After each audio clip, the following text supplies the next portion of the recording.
No matter what realm you're hearing this on, if it's coming through an Android device, you should check out the Podcast Republic app on the Google Play Store. There are thousands of good reviews to tell you how wonderful it is, so you don't have to listen to us.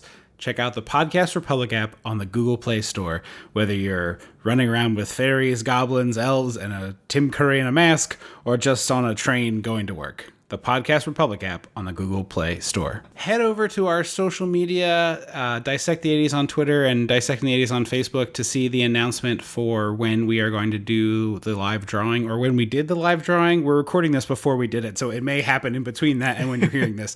But in any case, if you want to hear the picks for Listener Request Month, head over to the social media and we will have a link there. Welcome to Dissecting the 80s. I am Trip Lano, one half of the Mega Podcasting Powers, and with me, as always, is my tag team partner, a man who knows that when you're going to put glitter in the makeup, you need to be a little sparing about it. The Macho Mandrew. Andrew Lano, unless you have a lot of Scotch tape. Is that the key? Scotch tape or lint rollers. I've seen people use just lint rollers on their face. Oh my gosh, that's a great image. I'll have to find. There's someone on Drag Race season 12. I just binged season 12 of Drag Race, and she literally was had a whole ass lint roller on her face, and it was great. Well, it is April, and we have a small tradition on this show in April, which is that Andrew programs the show. So we came up with the very catchy moniker for Andrew programs the show in the month of April. You all know it out there. Say it with me while you're in your car or on the train or whatever. APTSITMOA.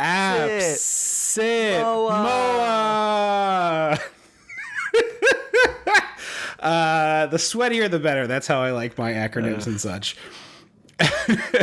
We watched a film that turned 36 this year. But starred a man who turned... Oh, that's right. It's Tim Curry's. It's a big birthday for Tim Curry. B-Day. Is he 70? Yeah. I'm going to get that information right now. Born 1946, so that's 75 on April 19th. He will be 75. This episode comes out. Oh, look at that. April 19th. So today. Happy birthday, Tim Curry. It's your birthday. We did your movie. I wish we had picked a different one. Are there many others? No, that's why we did this. It was like this or one other option for the 80s for Tim. He was more on the stage at that point. Yeah, and this has been on my list to watch for a while just because of the makeup is so, like his makeup specifically is so legendary for being amazing that I was like, I'll watch this movie. Ditto. In hindsight, we definitely should have watched Annie. No, that's not. Is that 80s or is that 90s? 1982. Oh, you're right. He plays Carol Burnett's brother. Yeah, so in hindsight, we 100% should have watched Annie. With Bernadette Peters. Definitely would have been a better episode. Here's the thing. All around. Annie's a bad musical. I'll say it. I'll say that's say fine. Something controversial. This is not a podcast about good movies necessarily. It's about good conversations about movies. So I feel like Annie might have inspired more than what we did watch, which was Legend. So we watched Legend from 1985, and you know what that means. We gotta go back. We gotta go dissect the 80s. It's your lesser labyrinth. Something's gotta be about your lesser labyrinth. When the mega powers explode. I'm talking about the 80s. Oh, yeah. Great Scott. Cream of the crop. Oh, yeah. Mega powers, yeah. When this baby hits 88 miles per hour, you're gonna see some serious shit. So we'll start saying something nice. You see Rob Bottin's name in the credits very early, and you're like, oh, I am in for a treat as it comes to special effects and makeup. He apparently was offered this job during The Thing and was like, I'm doing The Thing. And Ridley Scott was like, I'll wait. So, yeah. And apparently originally Ridley Scott's script or treatment or whatever he sent Rob was like, there are thousands of creatures everywhere. And he was like, hey, how about 10? Yes, exactly. Like, you've got a great idea and too much ambition. I know you think Star Wars has that cool cantina scene, but if you look, like, the further away you get from the camera, the less good the creatures are. It's just a lot of Halloween masks. Yeah, it's Halloween masks or, like, just black liner smudged around the eye. Yeah. Like, I can't possibly do that.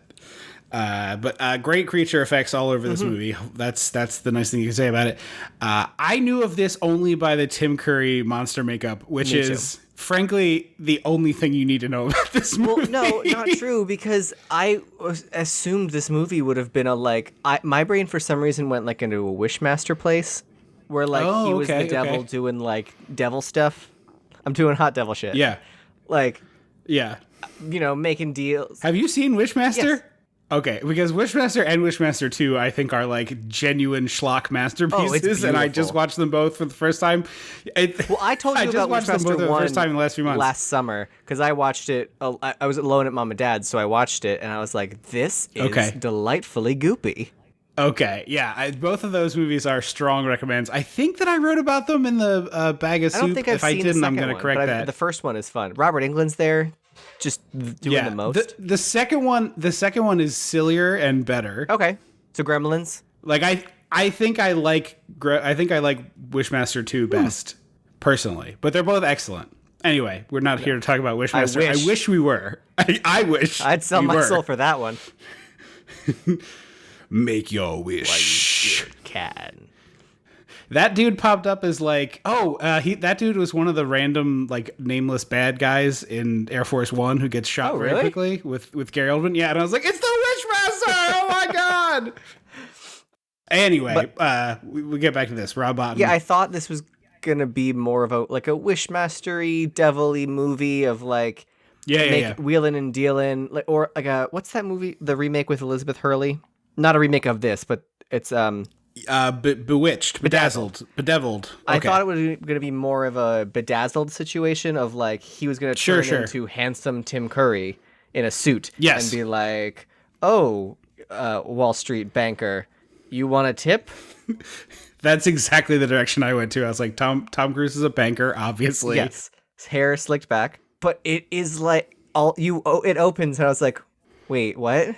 Because I went in very dry for this one. I purposely didn't look into much beyond like I know Tim Curry's makeup. So we had to have a conversation of like which version of the movie we were looking for, different ones? Because so like from my understanding, the American and European cut are basically identical except for the ending is different in the European one. But they're both like I think the European one's like a couple minutes longer.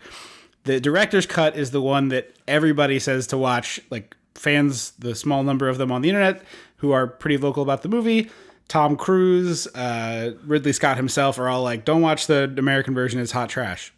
But boy, oh boy, is the director's cut not much more entertaining, I'll tell you that. Well, and apparently the original cut was 2.5 hours long, to which I say, I cannot go fuck imagine. Yourself. I cannot imagine. You may have given us the xenomorph, but you haven't earned this. That's the thing. It's like the movie you're describing wherein Tim Curry is the devil and doing I think stuff that movie's to Tom Cruise. Called, The Devil's Advocate. And I think it stars Keanu Reeves and Were you there when we watched that? Is that movie you're correct on the actors. With the threesome and the boob grab in the restaurant? Yes, and they melt together? Mm-hmm. Okay. We used to go on this trip. We are tangenting all over the place. This is going to be a tangent episode. Movie. Just go. If you don't like this podcast when it goes on tangents, I would just recommend turning this episode off. There are almost 200 others in the back catalog. Go find one of them. That movie we watched. We used to go on this like trip with our dad's friend and his kids. We'd all go. It was just like all the men. We go away for the weekend. It was usually the first weekend of March Madness, and there was this cabin that was like borrowed from somebody, and it had the like normal random cabin assortment of VHS tapes, which seemed like Ghost in the different Darkness, groups of people. Which that one for sure. I own that on DVD because of that. I found it in the $5 bin, and I was like, yes, please. But I have this theory that like every rental property you ever go to has a bunch of movies left behind by different people by accident. And so it's the most eclectic collections you'll find are at rental properties. They're either like on purpose where the person just randomly points at a wall and picks movies, or it's my theory, which is that over time the collection grows from just one person's taste to someone else's, either because the cabin gets sold or whatever. It's like you go to little free libraries people put in front of their houses. Exactly. But every time I've ever gone to a rental property, there's a strange movie collection in it where even if it's only 3 titles, you're like, we got a rom-com, an action movie, and this like period drama. Like what's who likes all of these things? Yeah. Like I feel like a collection is usually curated to taste. Anyway, this cabin had that, and one of the ones was The Ghost in the Darkness, like you said, and another one was The Devil's Advocate, which I remember us watching and being like, "Oh wow, there's just naked people. There's a lot of boob. They're doing a threesome. They're doing a threesome." And it was like, I don't know. I think the dads who were supposed to be in charge were not paying attention to what movie we were watching, or just didn't care, whatever. But I just remember being like, old enough that I was like excited about the boobs, and young enough that I was like, "Oh man, are we supposed to be watching this?" Yes, exactly. Like mom comes kicking in the door, like covering our eyes. There was also a third movie there, and I can't remember what it was, but I know there was a third movie. It was more contemporary. I remember it being the sixth day with Arnold Schwarzenegger. I don't know if that's correct, but that is what my brain is telling me. He was like a clone or something. I'm remembering a fourth movie that was like a contemporary comedy. Like a Dumb and Dumber or something. Yeah, but yeah, something in that vein, wheelhouse. Well, anyway, Legend, definitely a movie you would find at a rental property, because like some weirdo rented the cabin one time and was like, "This movie is amazing," and his friends or her friends were like, "No, it really isn't. We're gonna go back to do something else." Or a kid got it for like Easter, like got it in his Easter basket, watched it once and was like, "I'm good." Yeah, I don't need to see that again. The real crime of this movie, and I was going to wait and get to it later, but I feel like I have to get this out of the way now. You don't get to see the Tim Curry thing for 75 minutes. It's a travesty. Now, I have not watched the 90-minute cut of this, but if that is true in both cuts, it can't be, right? So like, apparently it can't what be happened possible. was the story. So Tim Curry's makeup took 5.5 hours to put on, and then he had to get into a solvent bath for an hour in order to loosen up all the spirit gum, because his body was covered in appliances, and they were big. And then one night he got claustrophobic and impatient and just like ripped something off. I don't know if it was a headpiece or something, but he ripped it and ripped his skin off. And so Ridley Scott was like, "Okay, obviously we can't do makeup on you for like a week or so." So yeah, they had to trim down scenes that they were going to shoot with him, which ultimately meant they had to they reshot stuff. Apparently the beginning of the movie had Tim Curry devil, like he was there, but because they had to cut out other sequences, they were like, what if we just shove all the rest of the shooting for later and fill that space and make it a Jaws situation? So I believe that explanation, because you see his arm a couple times, which they definitely could do while he had this makeup problem. But anybody, that could be anyone's arm. Yeah. But I'm talking about editing here. Like, show me the devil. Like, just put him in, make him flashes. Like, we have that one scene in the beginning where Mia Sara has like a dream flash of the clock turning to be snow covered. Give her some dream flashes of just Tim Curry glowering from over the hills. Like, just a close up on the face of him being like, like There's anything. A lot that this movie could have given us that it chose not to. Yeah, this was stupefyingly boring to me. We should just get into it. Actually, no, it was a xenomorph situation where they didn't show you the whole xenomorph until later. Yeah, I guess, but you see some xenomorph Alien action way earlier. Yeah, yes. That's the thing. Like, I'm fine with. You use Jaws as an example, and that's obviously a movie I'm intimately familiar with, so I'll just like use that. Like, we don't see Jaws for a long time, but we see Jaws do things. Like, Jaws eats a girl, Jaws eats a roast and pulls apart a dock, Jaws, all the other things that he does. It's like, we create this menace to be afraid of. We get one like weird voiceover where we see his arm and he like beckons this. And I thought they made his voice a little too deep. I wish they hadn't done anything to it. Tim Curry is a great voice. I don't mind dipping it down a few notches just so it has more of a bass and a resonance, but it's almost unrecognizable. It's like when they put Vincent Price in fucking Great Mouse Detective and made him do a stupid voice. And I was like, you had Vincent Price. You had his voice. Right. We want the guy. What are you doing? Anyway, we start with this Curry voiceover, which turns into like the back of a chair, which is like that to me. All I could think of was Dr. Claw. Like, come to me, Blix. I don't have a great Dr. Claw. Also, it hurts, so I'm not trying that hard.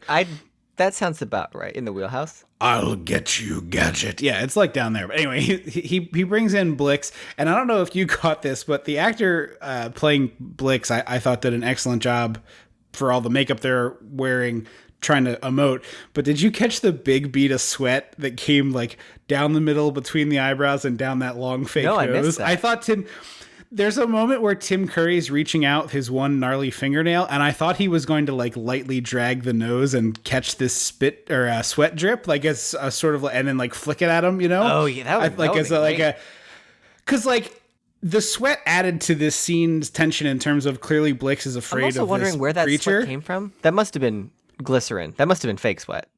It moved like more like liquid than. Okay, I guess glycerin isn't necessarily thick.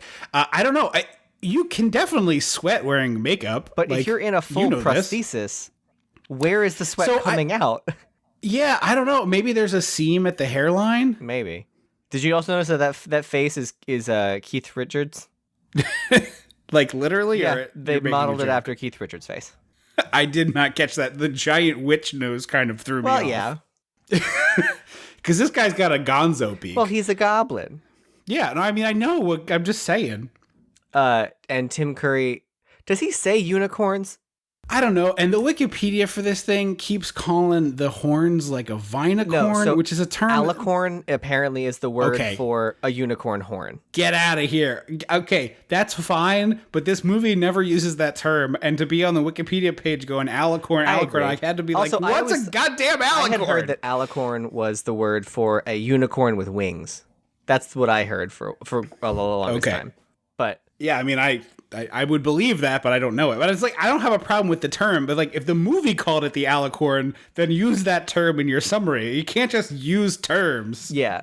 So he doesn't say the word unicorn. He just describes these beasts that his goblins have to kill and take. He's like, they have one giant horn sticking out of their head.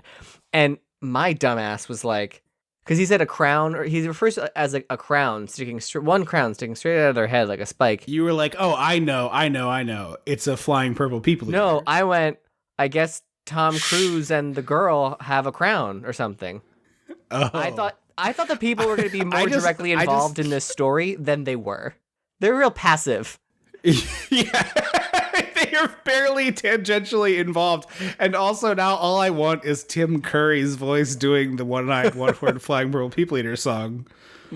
I just can't get over it. One horn flying.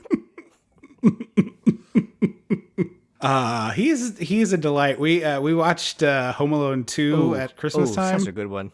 He that movie's pretty stinky, but Tim Curry in it is he's doing also like someone should put their hand on her shoulder and be like, "Are you seeing everyone else? Like, do you see the level everyone else is at?" Yeah, but I want him being like, "You've seen the first movie, have you not?" Like, you got a kid killing people here. Like, I feel like I'm on the exact level this movie requires. I could go full Pennywise if you want, motherfucker. Yeah. Well, honestly, like him, Rob Schneider, and the actress whose name I don't recall are all like way too big for the movie, and it's a delight. The redheaded woman who also works at the hotel. She's a comedian. They're all at a 30 actress whose name escapes me. Yeah, she's a sort of character actor, but I'm not going to waste the time. She was in to look Addams her up, Family. but that's what she plays. Yeah, she plays the lawyer's wife turned cousin It's wife in Addams Family. Yes, you're correct. Yes, that's 100% right. But anyway, like those three are amazing in that movie. The rest of the movie has its moments, I guess, but Tim Curry is a real treat. Like every time he comes on screen, I was like, all right, shh, Tim's on the screen. Shh, shh, shh. That's how I feel about most of his movies. Yeah, agreed. This one especially, where I'm like, give me the curry. I ordered a curry. You've given me no curry. Yeah, and the problem is, it feels like, I wrote this down later, but I'm just going to say it now. It feels like I have never played D&D, and I'm playing it with a group of people who have played together for 18 years. That's what watching this movie feels like. Like, they all know the lingo. 100%. They all get it. They all know how it works, and I'm just like, I think I throw a grappling hook. But beyond that, not only do they have the language that you don't have, they have a camaraderie that you don't have. This movie, the entire time I felt not brought into the world, but rather observing it. And that's the opposite of what you want with high fantasy. Very much that. Because Like, I don't care for the Lord of the Rings movies, but they bring you into that story. You're part of it. You're there. Right. You're on the journey with the people. In this, I always feel like I'm sort of a passive observer of events that are beyond my control and have nothing to do with me and all that. And obviously, like, that could be a general criticism of fantasy. Like, I don't know any unicorns running around. No. But this whole movie feels like I'm an arm's length. Lion, the Witch, and the Wardrobe. Sure, yeah. You understand Star Wars and the rules. Is a similar space fantasy, but yeah. Yeah. It's like there are many examples of this that are done. Alien also does that. For fantasy. Same. No, I'm just same director, right? Oh, yeah. Right there.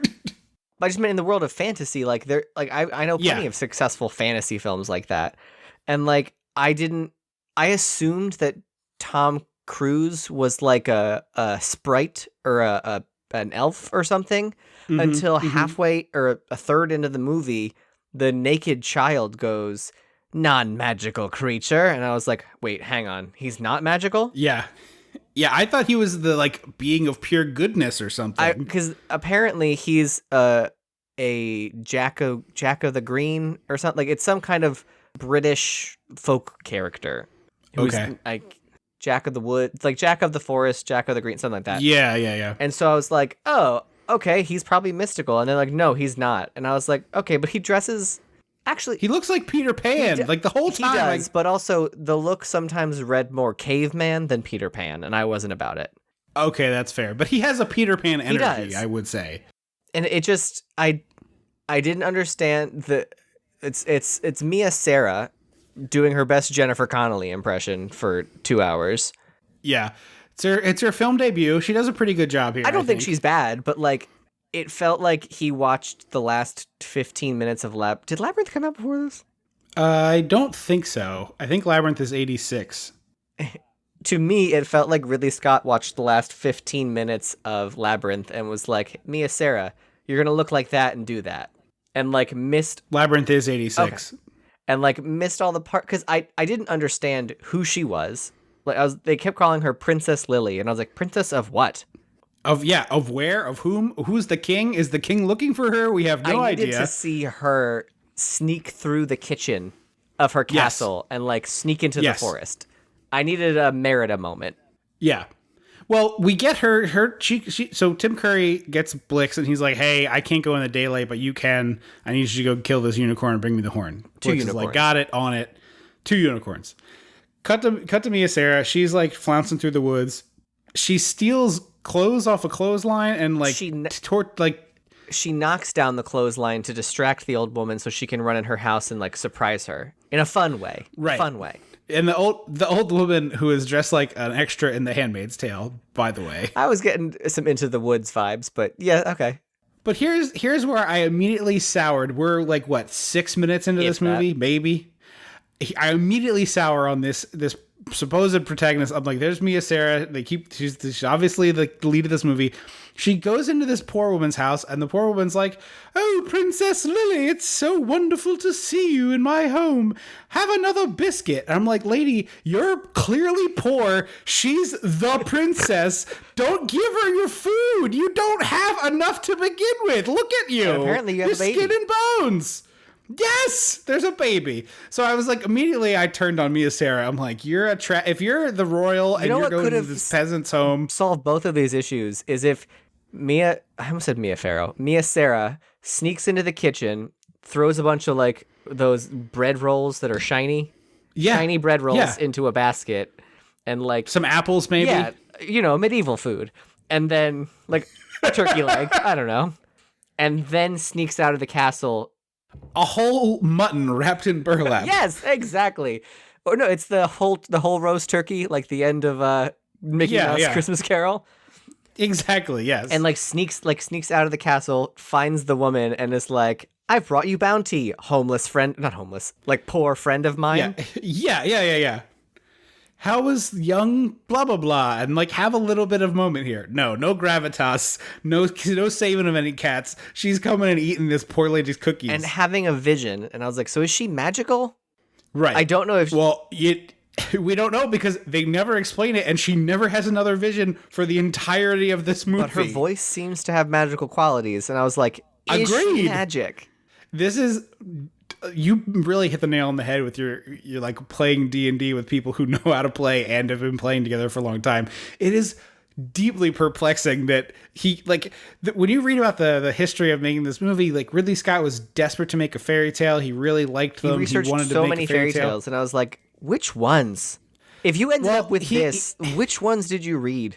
Well, he basically says, I really want to make a fairy tale movie. I read all these fairy tales and I thought so many of them were great, but I didn't want to take like a short thing and stretch it out for the screen, or take a really dense thing and try to chop it down for the screen, which is a relatively respectable position to hold. Like, I understand why that's a problem. But you can pull in elements.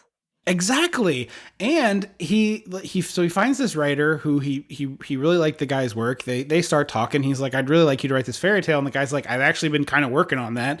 So they start working together, and they come up with this like intensely Byzantine long, crazy script that they have to like hack down into something manageable.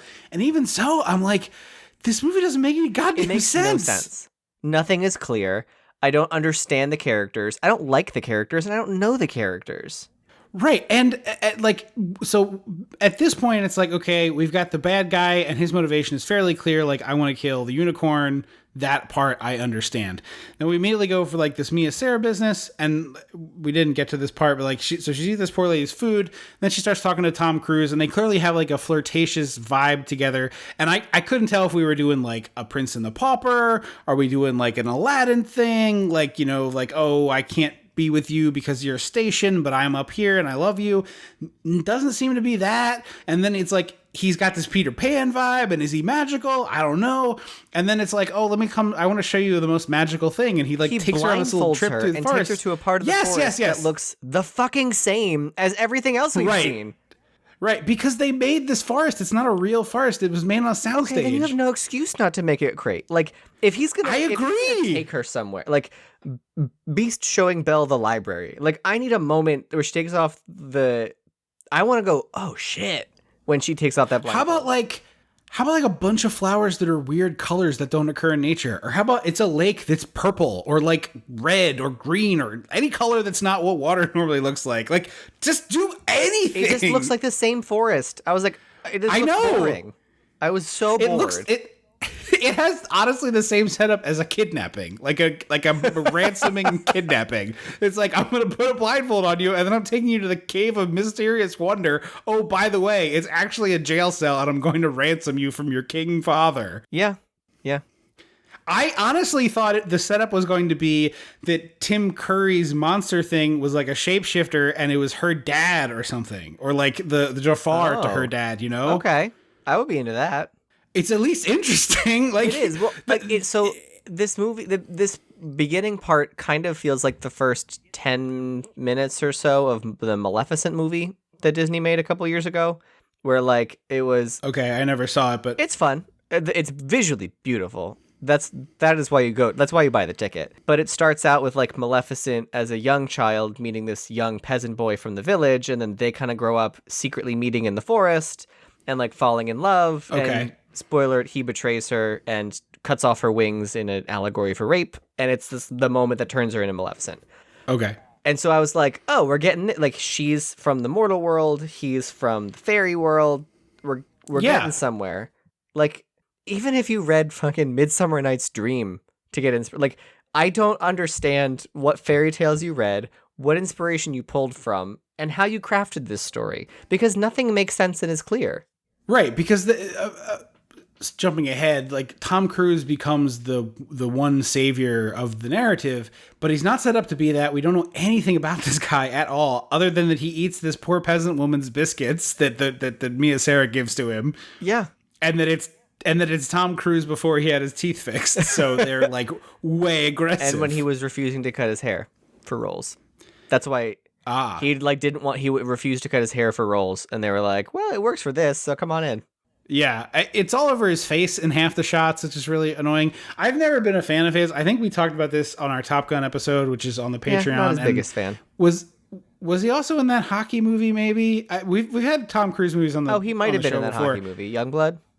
Yeah, I can't remember. But in any case, I've never been a fan of his. Even before I knew he was a Scientology weirdo, like I've never liked him. There's something about his energy on screen that I do not care for. And I think it's one of the first times, and everybody kind of experiences this, where it's like someone does a thing and it proves to you a gut feeling that you had, and so therefore you like retroactively ascribe it to that. You know what I'm talking about? Yeah. Where you're like you find out that some dude's a creep, and you're like, I never liked that dude. Like he always had this weird energy I didn't care for. And you're like self-affirming a random hunch with proof ex post facto.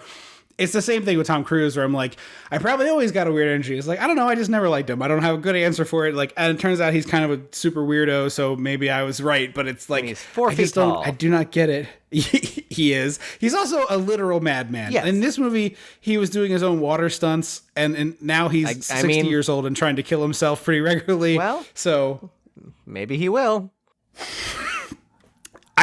There is an end point at which he does, like, he can only go so much bigger than he's going now without dying. I don't say this to be, bleak and awful, but I will not be shocked when I read like the E! Online headline that's like Tom Cruise snapped his neck at 80 doing a bungee jump stunt out of a helicopter near the Golden Gate Bridge. Right. Like that, I'm going to read that headline and be like, sounds about right.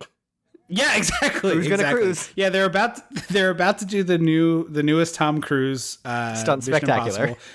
Yeah, yes, which means he's been playing the Mission Impossible guy whose name I just forgot. 25 years? 27, which is longer than like 4 of the James Bond runs combined, and he will be older than Connery was in at least All But Never Say Never Again, and possibly still older. He's also older than Brimley in Cocoon and everything else that we've done on the show with Brimley in it. Yeah. Hey, clearly the dude is fit and does a lot of work to do those stunts. I could not be bothered. You know what he can't change? There's nothing. How tall he is. I just could not be less interested in a Mission Impossible. Like, I've seen none of those. No. I have zero interest in seeing them. Well, do you remember on the was it Paramount tour we did when we went to Los Angeles? Mm-hmm. How they showed us the door, the Nicole Kidman door, and then they were like, and just 2 feet over is the Tom Cruise door. They made the same door at different heights so that they would look like they were the same height.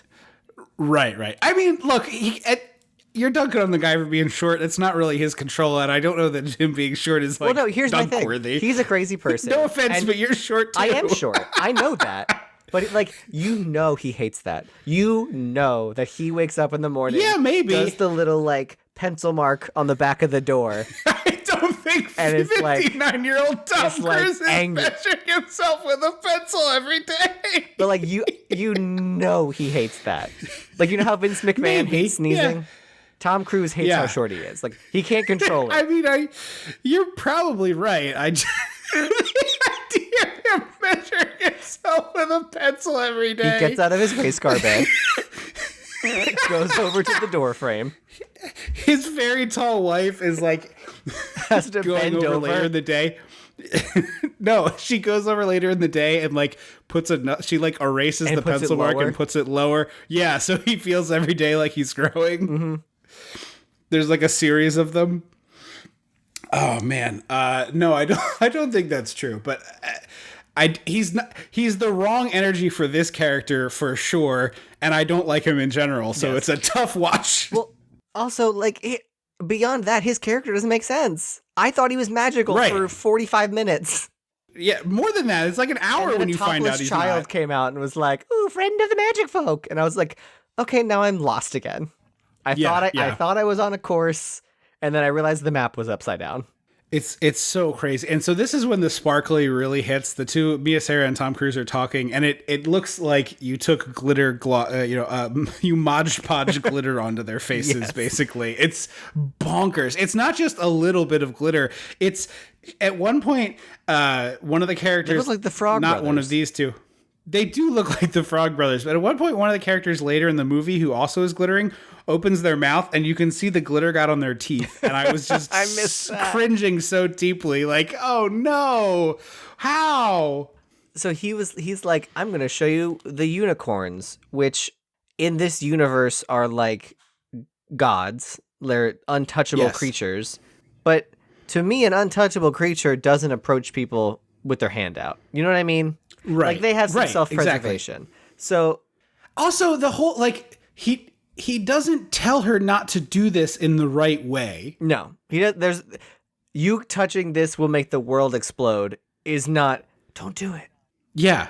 Right. It's like I understand we're talking about magical bullshit here, but if the you know, if putting on the one ring turns you into a monster, you tell people that putting on the ring makes you a monster. You don't just say don't put it on. Remember Aladdin? That's how you touch nothing but the lamp.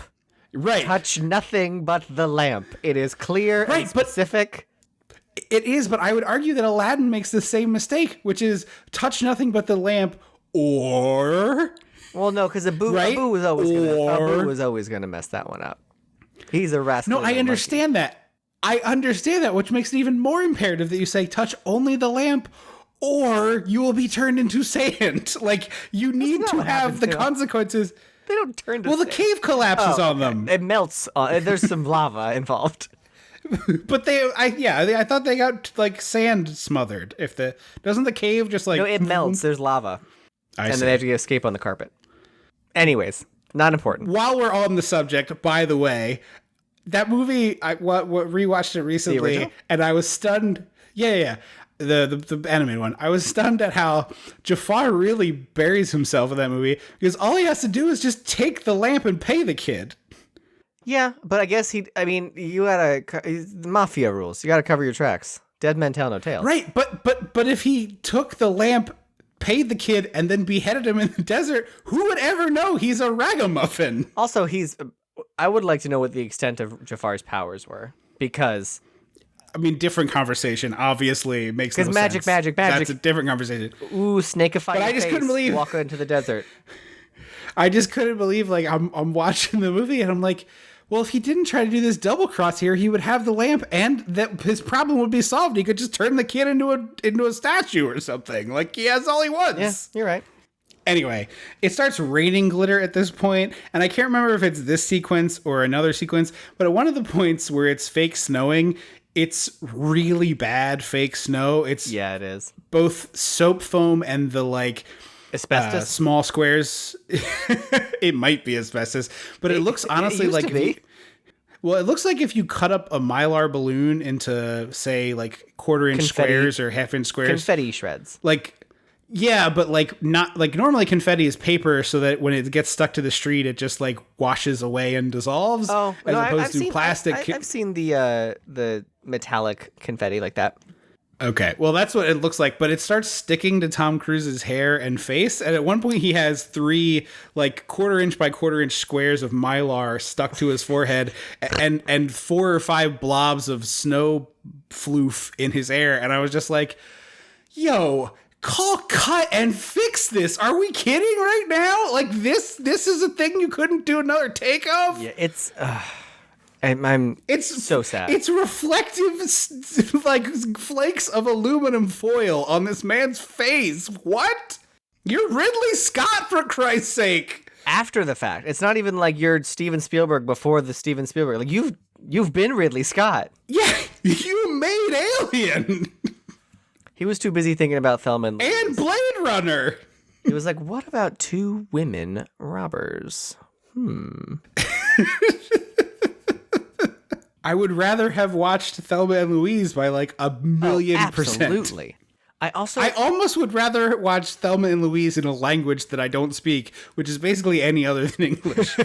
It's that close, honestly. I also don't understand why the devil's adversary is a unicorn who doesn't speak.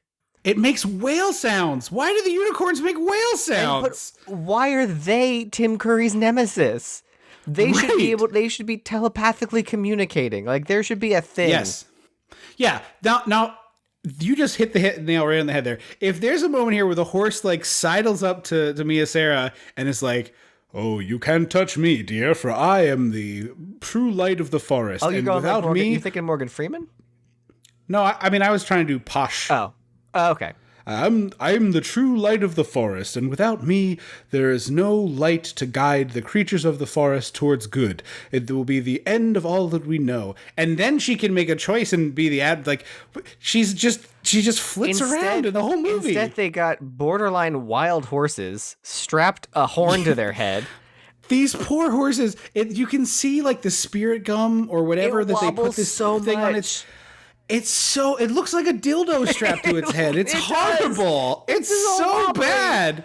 It's ridiculous. But like, they don't move in a way that suggests regality and like, no, I am omnipotent and important. They just move like wild horses at a stream. Yes. And they're like playing with each other. They're like, horsing around to use the pun. Like, they're having a good time. But like, also, do only fairy folk know that you can't touch a Pegasus or a unicorn? And also, the unicorn, I'm sorry, the unicorn came to her. Okay. I'm glad you brought it up because I knew if I brought it up, you were going to spin it into me sounding like a creep. I don't mean to victim blame, but the horse came on to her. The horse wanted this. She came out. The horse wanted to be touched. Held her hand out, and the horse charged around her in a circle, and she shrunk down. And then held her, stood up, and the horse was like, "Hey, girl, what up? You want to touch me? Yeah. Go ahead. If you know you can't be touched, then don't approach people." Right, and also, okay, maybe the horse doesn't know it can be touched. Fine, it's a horse. How about Tom Cruise starts screaming? Yeah. Don't do that! Stop! You're going to kill everything. Scare the unicorn. Something. Run out, just oogity boogitying, like swinging your arms out, like, get away! Yeah, so she touches it, and Tom Cruise gets mad and runs away, and I was like, why? I don't get it. I don't know the stakes. You haven't explained shit to me. Right, he looks mad, too, like, oh, she didn't listen to me. I'm like, you did not give a proper warning. Of course you didn't. The unicorn likes her. I was like, is it like a jealousy thing? Like, they don't let me touch them. Or like, she won't touch me like that. Oh, I know. I was thinking like, I held out sugar cubes for 4 hours. A sugar apple. So her touching the unicorn distracts it from the goblins, I guess, somehow, which lets them shoot a blow dart into its neck. Yes. And like, the only reason I know that is because they shoehorned in a completely unnecessary scene of the goblins or whatever they are. Are they goblins? They're goblins. The bad guys are goblins. The good guys are elves. Okay. So the only reason I know that is because they had a scene of Mia Sara running into the poor lady's home where she and her baby are frozen to death and their house is full of snow for no reason. And then the goblins come in for no reason other than to say, thank God that white girl distracted the unicorn. Well, to Satan! And then they leave. Yeah. Yeah, it seems like they're coming in to warm up. Like, they also don't want to be cold because he, like, starts a fire with the unicorn horn. He starts doing magic with it. I thought they were going to, like, push her over and she was going to shatter. Like, I thought it was going to be, we're raising hell. No, they come in, exposition dump, and then go, well, Satan doesn't like to be kept waiting. It's especially dumb because later we see that the people in Satan's employ eat people. So, like, I thought they were going to eat the baby or something. Yeah, it was frozen. They could have, like, ooh, baby sickle, you know? I love a frozen meal. Throws it in the cauldron. Yes, exactly. Yeah. Yeah, they do a lot. They do several times in this movie where there's like, which I hate in fantasy stuff, where it's like a joke about a thing that's in the real world, you know, kind of deal. They make a joke. They make a joke similar to the one you just made, which had me rolling my eyes. Yeah. Also, this movie is too silly. Like, yeah. And I don't say that in a, like, it's hard to explain because this movie takes itself so seriously. And then all of a sudden there's like 5 minutes of this elf dwarf dude being like, oh, sorry, I farted. Oh no, I'm the worst. Yeah, I cannot believe there's an actual fart in the movie. And no one acknowledges it. It's an acknowledged fart. That's the thing. He farts and says sorry, and then nobody reacts. Yeah. No! Which makes me think that it was all in post. Oh, it had to be. It had to be all in post. But it's just like, I've got one question. Why me? And I was like, are we in the Golden Girl? Like, what the fuck are we doing? Well, so she touches the horse, or the unicorn rather, and then Tom Cruise runs away. She runs after him, and they have this little like tete-a-tete on top of a cliff where she's like, he's like, oh, if you touch them, it endangers your soul. And she's like, oh, I didn't know that. And it's like, no shit, you didn't know that because he didn't tell you. Yeah. And then then the conversation turns to, oh, well, I'm a princess, which means I can make a challenge. My challenge is any man who has this ring can marry me. She takes the ring and she throws it in the water. No, and I'm at that point going, okay, now this.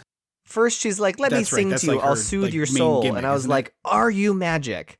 Because if you're magic, why didn't you know about the unicorn? Yeah. And if you aren't magic, why you keep singing? Right. Why do you sang to the unicorn? You're singing Tom Cruise. Why are you singing?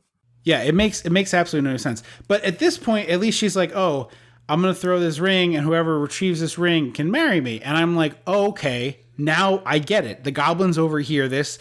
Tim Curry wants her. That would the whole thing so becomes much like better.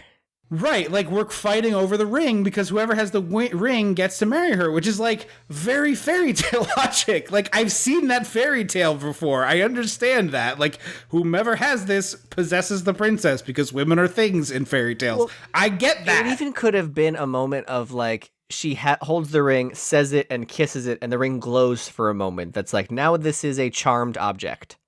That would be perfect. Like we would understand exactly what would happen, and then the goblins could overhear that, and then we would be on a quest about the ring. Mm-hmm. Instead, he dives into the lake, and she starts screaming her head off. And I was like, why? He's just swimming. Like, he dove into the water you threw the ring in because you said whoever holds the ring can marry me, and you two love each other. Why are you screaming? What are you doing? It doesn't make any sense. And then, the nuclear winter thing happens and the whole place becomes, iced over and the lake freezes over and Tom is trapped. That timing didn't make sense to me because it starts snowing as soon as he dives into the water. And then we cut to the goblins chasing down the unicorn. And it's just like all of a sudden there's like 4 feet of, it's Narnia. Literally, it's Narnia. And they cut the unicorn's horn off. And I was like, it would have made so much more sense for the moment they cut the horn off, winter. Because the only reason that you would have it go this way is if Tim Curry is in control of it, which would make sense for the ring thing. Mm-hmm. But it just, because I was like, all of a sudden it's the lake is frozen over. Like, what happened? Like, it just doesn't make any sense. When the clear, obvious choice is they cut the horn off, winter happens, cause and reaction.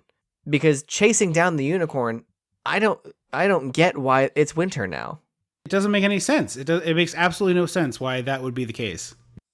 So this is where I said she goes into the house of the poor lady. Her baby is frozen dead. She's frozen dead at the table, and I was like, "Oh, this is grim. This is gross. What are we doing?" And then really bleak. She hides in the attic. Literally, for the only reason is for them to say it's all her fault. And I was like, that could have been explained any number of ways. The fact that she has to like eavesdrop on it is bonkers. Yeah, because the Blix, is that what it is? Blix is the lead of the bad guy goblins. Yeah, he's got the horn and he's like bibbity bobbity booing his ass all around this cottage, being like fire, cauldron, whatever, earth, water, heart, and they're like, he's like, oh, the unicorn horn is magic, and I have the magic, which means I'm gonna overthrow darkness. And I was like, hold on, is this real? Because later he's like, oh, goblins talk too much, and blah blah blah blah blah. And I was like, yeah, but you seemed like you meant it. It almost seems like he did it on purpose to try to like trick this other guy into getting himself killed. To trick Figment. It's very confusing because he has horns like Figment, but the voice of Figment is also in this movie. No, that is the voice of Figment. He's a good guy. So did he do 2 roles then? Because the other guy is the voice of Figment, Billy Blatty. I thought Billy Blatty voiced that one. That it sounded like him, but later when we see that person not under the horns, it's a different actor. I thought Billy Blatty voiced that. Hang on. Should I check or should you check? I spent a lot of time trying to get this out, but I was just, you saying that you also thought it was the voice of Figment gives me some hope that I'm not losing my mind, because it's a different actor when the mask horn helmet thing comes off. Blatty plays the older good one who Screwball. Oh. Yeah. I thought Screwball was the one. Oh, Blunder is the one in the Kieran Shah is that one. Oh. No, I was wrong. Okay. this point, Una wakes up Tom Cruise. Girl, Una.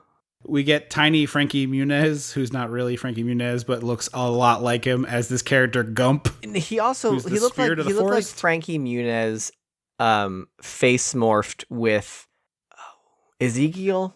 Was that the kid from Children of the Corn? I totally get that. Yes, for sure. The main kid, whatever his name was, Isaac. That's it. Mm-hmm. And he's ADR'd because apparently the actor sounded, quote, too German to an executive, so they dubbed him completely. Guillermo del Toro is just furiously scribbling down notes for his later dark fantasy about the war. Yeah, I guess that was the Spanish Civil War, not a German guy. Damn it, I got it all wrong. It has very Nazi-like imagery. No, but you're thinking of the Smoke Man from Hellboy. Yes. Yeah, mixed with Abe Sapien, who was revoiced. That's right. It's David Hyde Pierce and the one uncredited because of the studio. Yeah. Okay. All right. My bad. No, you're fine. You were on the right path. It just was a branched path. So this is where I was like, the confusion just hit the wall. And this is sort of where I started to check out from this movie, I will be honest. Because this shirtless child starts screaming at Tom Cruise about how he screwed up and he brought Jennifer Connelly to the forbidden unicorn place, and she touched a unicorn, and it's all your fault, so you have to die. And Tom Cruise says, like, I did it for love. And he's like, well, if that's the case, you can answer a riddle and maybe live. And I was like, what are these rules? And not only that, but we do a cut and we see the Gump standing there with his, like trinkets or whatever, his staff or bow or whatever it is. And there's just like 1,000 bubbles bubbling. It looks like 100 people with bubble wands. It is. Well, that's no explanation. The problem is, you can, based on their trajectory, you can see they're coming from the side of the camera. Put them on top of the camera and angle them down. Somebody with a bubble gun. It clearly and a is fan. like two bubble machines off right and off left. And I was like, come on. Logic of this movie is not just a cocaine movie. It's not just like, oh, there was cocaine all over the place. This is like somebody rubbed cocaine directly into their eyeballs. But the fastest LSD? transmission. Yeah, it's insane. It's the craziest. Everybody clearly had free reign on creature designs and on monsters and stuff like that. But also the writers and also in the editing department and also like every other factor. What fairy tales did he use? Because the fairy tales I remember are pretty simple. Mermaid sees man, mermaid trades voice for legs, man rejects woman, mermaid kills herself. It's a very... Woman inherits the earth. Woman inherits the earth. Like, it's a very simple linear path. Like, two kids leave breadcrumbs to find their way home, get lost, find a witch, kill the witch, go home. Like, I want to know where he went wrong. They're for children. The storytelling in a fairy tale is extremely simple. And even like we did Princess Bride, and I talked a lot about how like there's really not a lot of movies like it, and it's got this like really charming energy to it. The Princess Bride is exactly what this movie wanted to be, which is like a holy. Well, I guess it's based on a book, but the book is a wholly original fairy tale, and it's like it's a simple story about two people in love who held apart by some force outside their control who managed to get together. That's like 98% of fairy tales, depending on who's telling them. Mm-hmm. Obviously, the grim ones are a little darker, but it's simple. It's like even Labyrinth that came out a year later. I know, like, is very simple. I'm the Goblin King. I kidnapped your brother. Solve the puzzle, or he's mine. That's it. We have a very clear defined goal, and that's why I was like, I don't want to pat myself on the back too hard and break my arm here, but the whole idea of like, oh, whoever finds this ring gets to marry me would solve 3/4 of the problems with this movie. Is you're like, okay, it's Tim Curry who can't go out and get the ring unless there's darkness, so he has to manufacture a way for it to be dark, and him and Tom Cruise are like journeying to find and fight over this ring. That's a movie. Mm-hmm. Basically, sounds very similar to Stardust. It absolutely sounds very similar to Stardust. I don't think it's like the most original movie you've ever heard of, but it's a movie. I had a moment of when we talked about Escape from New York, and we came like within 5 minutes, we're describing They Live. We want to watch They Live instead. That is exactly the situation. Yes, because like this is also the part I found it in my notes here where Gump has glitter on his teeth. Yes, that sounds like he would be the one to do that. And so, like, He solves the riddle because it's a weird riddle about flowers or whatever the hell, bells, bluebells, whatever. And he wins, and Gump starts like breaks his violin and screams and throws a tantrum. And I was like, I truly don't know what we're doing anymore. Immediately, he's fine. He goes from an apoplectic 10 to like, all right, let's have some wine. And he pulls out the smallest cups you've ever seen. Yes, they are. And so, this is I believe that the person who pulls the wine out of the hat is Billy Blatty's character, whose name I do not remember, but he pulls out this strange bottle. Well, he pulls out this strange little bottle, and it's like, it's elderberry wine, which isn't that the poison in that play. You think of Hamlet? It's like two old spinsters who live. Oh, arsenic and old lace? It's like two old spinsters. Yeah. No. Isn't it elderberry wine? That might be what they poison, but elderberry wine in and of itself is not poisonous. No. I'm saying the poison in that. I'm almost positive the poison in that movie, the movie version of it anyway. I remember watching that elderberry wine has always stuck in my head. So that's all I could think of was like, oh, I think you're right. I think is that always poison or sometimes? I think it's that. So yeah, elderberry wine is not in and of itself poisonous, but I believe that is what the two sisters poison. So they drink this like really small amount of elderberry wine, and then they're like, all right, time to see the other unicorn. And then they go like running off to find it. And this is one of the coolest effect shots in the movie. The unicorn has this like under light that's making it almost glow, which I think is really rad. So that part's really cool. And then it's like, oh, we must find a champion. Well, of course that's you. And it's like, well, is it? Why is he the champion? Well, he goes up. So there's the unicorn lying, like, it's like a definned shark just like lying on the beach. Yes, it's very sad looking. And Jack goes up to it and is like sad. And then the other unicorn comes up and talks to him. We don't hear the voice, right? We only hear whale sounds from the unicorns ever. But Jack interprets it. He's like, they told me if I bring the horn back and put it on, like, and, do a little lick and stick, it'll be fine. The unicorn will come back to life. And so they're like, well, we have to go to this hidden place and get this treasure, get the armor and the weaponry. So let's all go and leave one person here with this very valuable unicorn. And I was like, well, why? Why can't you send him alone? Be like, you're gonna go get the armor and the sword and come back, and then we'll go do something. Alternatively, why is the plan not to hide the unicorn? That too. Very that. Surely some forest creature in some place has a spot to put the damn thing. So they go to this place, and it's this little underground tunnel full of, for some reason, treasure and this, like, death-defyingly short armor tunic. Like, it's as short as the skirts on Riverdale. Just short as the skirts on Riverdale. Death-defyingly short. Just out. And he's not wearing leggings either. So none of it. I was like, why is it this short? It's a cool looking armor, I will say. Like, very well designed. It's got some like dragon scale vibe to it. It's pretty rad. Like that. It's pretty rad. I just don't get why it's a shirt with no pants. No, I'm with you entirely. It doesn't make any sense. He's like a gay crazy. On Halloween. It's honestly very much like they gave Tom Cruise the woman's armor outfit by mistake. He's a gay on Halloween. Well, it's like Wonder Woman's got like a one-piece bathing suit that's tight and conforms to her breasts with metal, and then everything else is exposed. And you're like, no, wait a minute. Shouldn't she just be in like a suit of armor like all the other? No. We gotta have boobs. Yeah. Well, and apparently, I think when it is one solid piece of metal for boob armor like that, it is incredibly dangerous because one hit will just destroy your ribcage. Yeah, I would imagine so. And so, like, it is better to have some shape or be separate. I don't remember off because it's that kind of historical costuming is not my jam, so I don't know too much about it. But I follow a couple people on YouTube who like make videos about that kind of stuff. Yeah, I mean, I don't know the answer either, but I would imagine having a solid piece of armor also makes it difficult to move. Well, yes, there's like action figure type hinges in suits of armor for that reason. Mm-hmm. I will say the goblins are throwing a party at this point, and it kind of rules. Oh yeah, it's the three of them roasting an animal, and they're all like, just like I think they seem like they're having a good time. That's all I'm saying. I would for sure. And then darkness shows up, but I was like, this is darkness. He just looks like a man in a shredded cape. Right. Probably because Tim Curry pulled some of his face skin off. Well, yes, but there's a way to do this in Margaret Hamilton in Wizard of Oz with a plume of red smoke and he rises from the ground.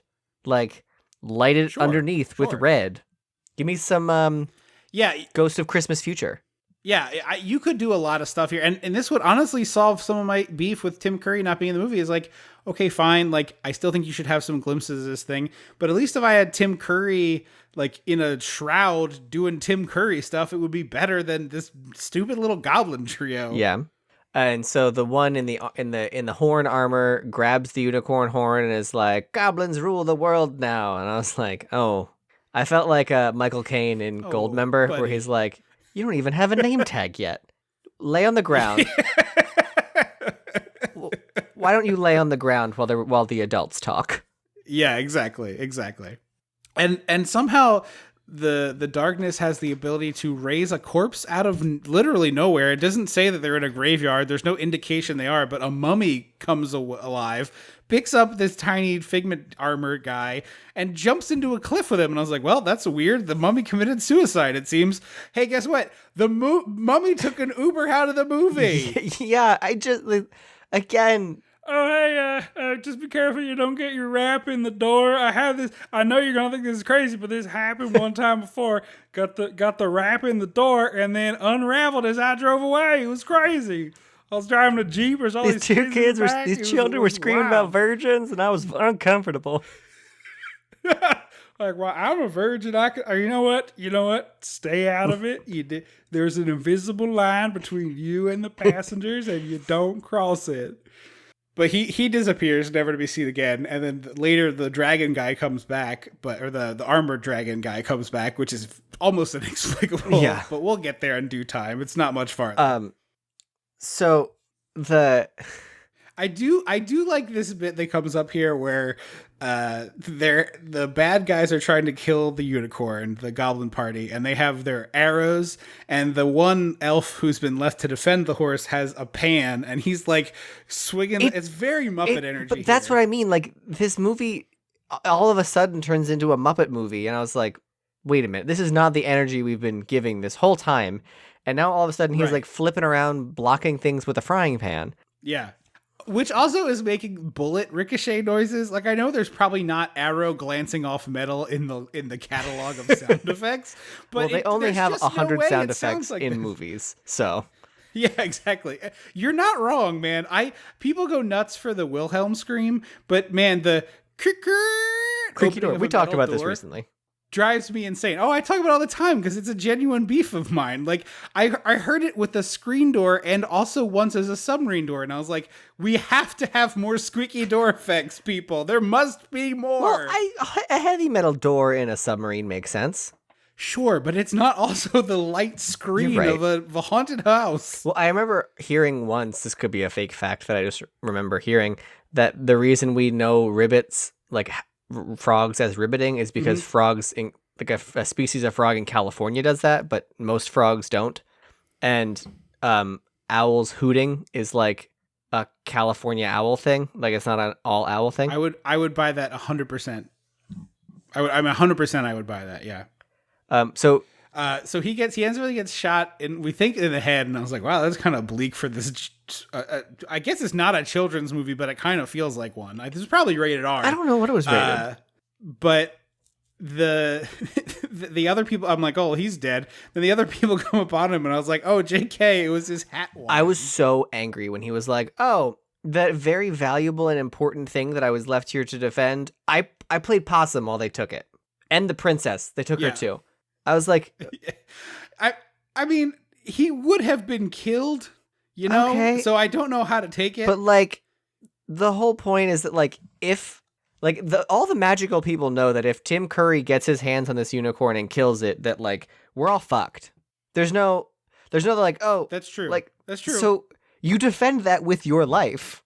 And then he's too busy cracking jokes and farting. Tells me this is PG, by the way. PG?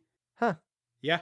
Well, because... Yeah, no, he is the character that farted earlier that we talked about but didn't get into the thing. But it's like, they all go to drink the wine. He takes it out of his hat. And as he's sitting down, it's like, oh, sorry, slipped out. And I'm like, All right. What? I know. What is happening? Well, also,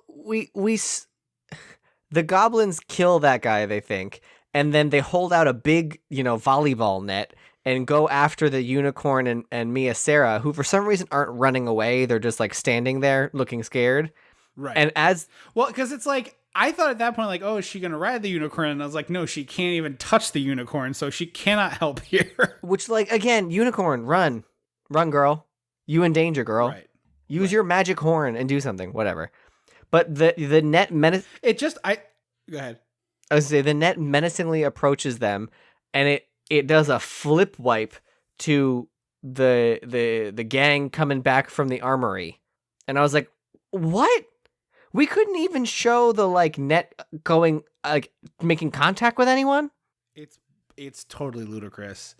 It just occurred to me that, like, as we were talking about fixing this movie, if you flip around the ring sequence to be the opening of the movie, and then Tom Cruise like dives down to find it, and he's like, "It's gone. It's must have been swept by the current or whatever," and then you have the Goblin report this information back to Tim Curry, and then Tim Curry's like, "Oh, I need to go to the surface, so you'll have to do this task and kill this unicorn." And then we have Tim Curry v. Tom Cruise, like, trying to find this thing all around the river and whatever.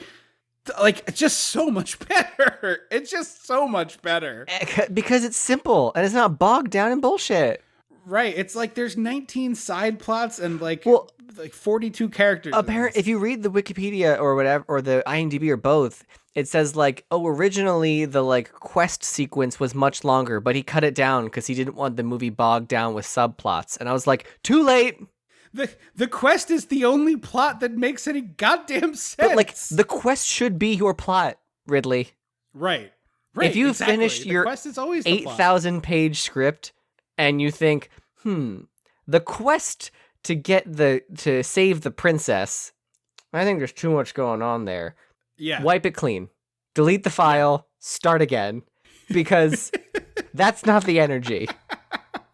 Right. That, like, almost all fairy tales are quests.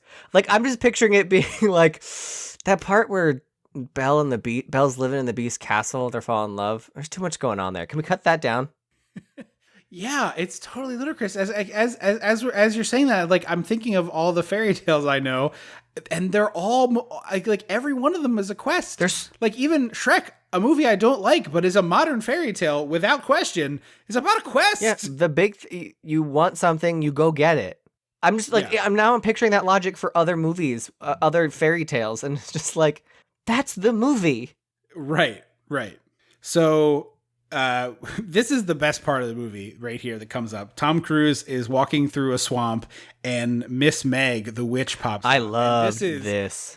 This is 100% a creature that he was working on for the thing and they ran out of time for. And he was like, well, I'm going to put it in this movie because it is terrifying, this thing. It reminds me of, like, you took a few drops of the Grand High Witch from The Witches. With a few, oh yeah, for sure. Like a few drops of Skeksis from Dark Crystal. I have not actually ever seen. They're the bird. I haven't either, but they're the bird things. Okay. They're the. How did we not do an episode on it when that new Netflix thing came out? This seems like a big over. I think we were going to, and then we did. Did we do Labyrinth instead? Have we done Labyrinth? We've never done Labyrinth. No. Oh, weird. Yeah. I think I just assumed we had done Labyrinth. I was trying to figure out how to get Labyrinth onto the schedule for this year because it turns 35. Oh, we should have done that. It's like, I love you, Tim Curry. We should have done Labyrinth instead of this. Yeah, agreed. Again, or Annie, if we wanted to celebrate Tim Curry, it would have been an improvement. You know how I feel about children singing. I don't disagree with your viewpoint, but it would have been, although this seems like we're doing fine in terms of podcast. Anyway, the thing that I think is so great about this is the top half looks like a person wearing really great makeup and moving around, but the bottom of it is like a puppet on a rod. Mm-hmm. And so it has this really unnatural movement where it like sways really hard. It kind of reminds me of, I can't remember what they're called. They're like the mythical creatures where it's a snake from the waist down, like how mermaids are fish bottoms. Yeah. It feels like she's like a water snake. And then her top half is a person. Yeah. sea serpent or something. Yeah. And I was trying to figure it out. Like, I did not find any behind the scenes on this particular thing. I didn't look that hard. I can't imagine a lot of behind the scenes exists for this movie. Well, there's a decent amount about the Tim Curry stuff just because he was basically tortured. But as I was watching this, I was thinking like, oh, you could do this with a live actor, but if you made sort of like almost like a pogo stick type platform where they could like put their feet on either side of a pole and then would be strapped in around their waist, so they couldn't bend at the waist, but you could move them side to side like as sort of like they're on one of those half balls that people stand on for balance. Yeah. I was actually thinking almost akin to those crazy things they use in Mad Max Fury Road where they like the polecats over. Yeah. But if instead of it being like, once they get over, they can let go of the thing. Like if they were just strapped to it, like their top half would be wiggly waggly and the bottom they're a half crazy would be rigid. daisy. It's kind of what this. Yeah, exactly. But that's kind of what this witch looks like. I could not care less about the dumb ruse Tom Cruise plays where he's like, "Oh, you're so beautiful. I want to marry you, witch." Play to your strengths. Do what you do best. Yeah. You can't stab her right now, so charm her. Right. No, it was good. It's classic witch stuff, but I'm just saying all I could pay attention to was like how incredible this witch monster looked. Yeah. And I was like, I just want to look at this for a while. Yeah. She's great, and I wish we saw more of her. Something to hold my attention in this terribly boring movie. Oh, this witch monster's amazing. More witch monster, less other quests. And then he kind of beheaded her, maybe? I don't know. He totally beheaded her. But we don't see it. There's no rolling head. We hear a splash, though. Nah, that's true. I wanted her to not be dead and to, like, throw her own head up onto the path in front of him and start talking again. Again, like, you're thinking of Labyrinth, and you're thinking of those creatures in Labyrinth. No. I wanted it to be more like the chili down thing. Just like spider walks. Oh, I was picturing the chili down. No. Those are cool and fun. I wanted like deep, terrifying horror of it like popping out with legs and scuttling ahead like a crab. Yeah, and then they'd cut to the one goblin, one gnome, whatever, being like, sorry. And also, Tom Cruise beheads her and seems genuinely shocked that he did it, which is bonkers to me. Yeah, and then she sounds like a deadite. She does have a deadite vibe. And now all of a sudden they're in the Temple of the Forbidden Eye. It really is very much this like Indiana Jones-ish thing. The good guys end up in a dungeon shortly after that. It's not super clear, or I was bored and reading the Wikipedia. So they were climbing down a thing, and then I think the fart joke messed something up, and so the rock they were on broke, and they fell down a laundry chute into a prison cell, and they ended up next to Figment. No, not Figment. Yes. Well, not Figment is what we've been calling the what turns out to be an elf wearing goblin armor as a disguise. Sure, I guess. Yeah, movie, whatever.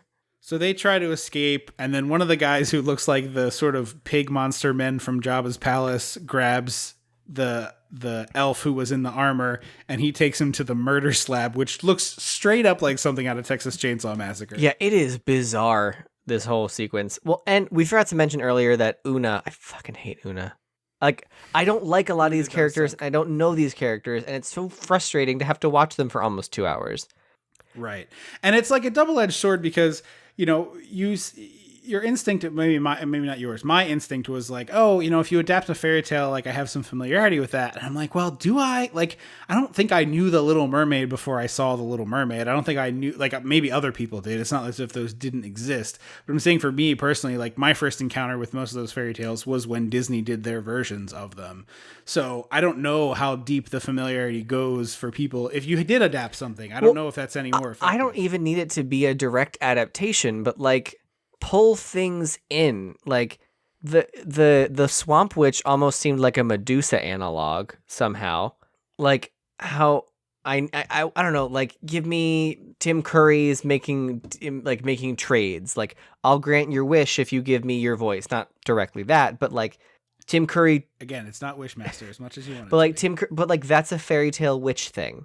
Or like yeah, sure. Princess yes, getting married, or princess with a magical item that can do something. Like I needed elements. Like this movie felt like the lift the curse or any of these sort of standard motivations. It felt like the not quite Dollar Tree. I don't know if anyone else is familiar with like these kind of stores that like just carry stuff. You're like, You walk in. Are you describing the store that you texted me all those pictures of that time that I posted on Yes. Twitter like 4 years ago that was just like... Yes, but also I live near one now too. Oh, wow. Okay. And it's the one near me is like Dollar Island General Mart. So like, if you ever see a store with that kind of name, go in because you're in for a hoot. But it's like, they carry like in 2020, they'll carry like High School Musical brand Ziploc bags earnestly. Yeah, like they're not like they're stock. They got plenty. It's like where the stuff goes. If you're familiar with Ollie's, which is like a bargain outlet, Very much. Ollie's gets merch from other stores and sells it to you at a discount. The store Andrew is describing seems like what doesn't get sold at Ollie's and gets put in the dumpster gets raided by this company, and then they put it out on the shelf. Yeah, this movie feels like that version of Fairy Tales, where like none of the things you're familiar with are actually there. But if you look at it, you're like, oh, that's the princess, and that's the boy who's gonna save her and fall in love with her, and like you think all these elements are gonna be there, and then none of them are. Right.